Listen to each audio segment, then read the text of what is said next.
I am insightful. I first claimed that word as one of my identifiers during my church leadership experience.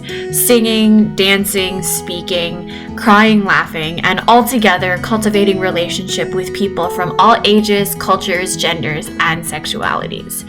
And now I realize this insightfulness, the quality of passion and the ability to spark response, transfers from my time as a leader outside of classrooms and informs the ways I will be a teacher inside them. Having started in church ministry first as a worship leader, I cultivated a performance skill set that led response from a congregation through music, storytelling, stage design. It was a release of passion from myself that in turn sparked response from the audience. I was heartened to know that in his TED Talk, Christopher Emdin also insists on this transfer from performance to teaching, and he calls it a Pentecostal pedagogy, a pedagogy in which teachers take the enthralling, compelling work done in churches, barbershops, and rap concerts and bring it into the classroom. What he calls magic, I call insightfulness.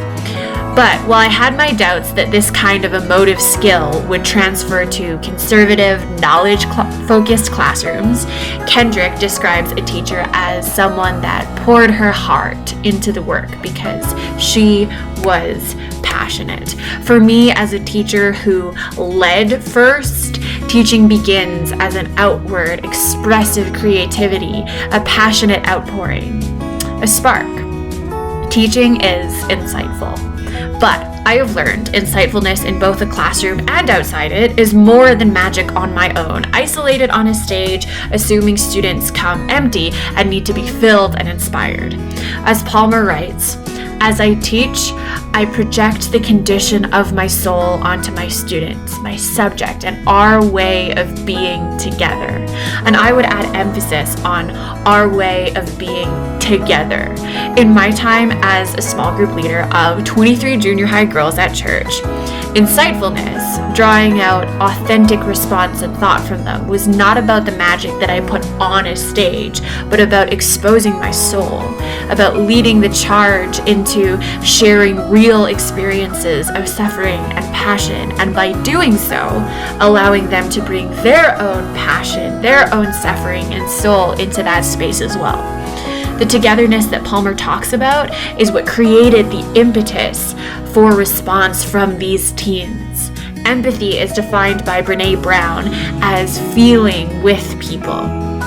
While Brené Brown insists that we teach this to our students, I would add that teachers themselves ought to cultivate deep empathy with their students, to meet with students as they are, with all that they bring, in order to authentically draw out their response, to be insightful.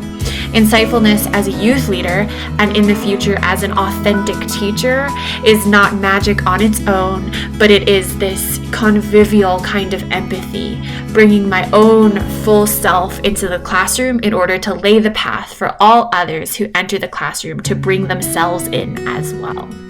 Fundamentally, coming from my experience in church leadership as both a worship leader and a small group leader, my value as a future educator is to operate both productively and empathetically, to fill space and create space, to bring myself and to meet students as they bring themselves, to be simply insightful.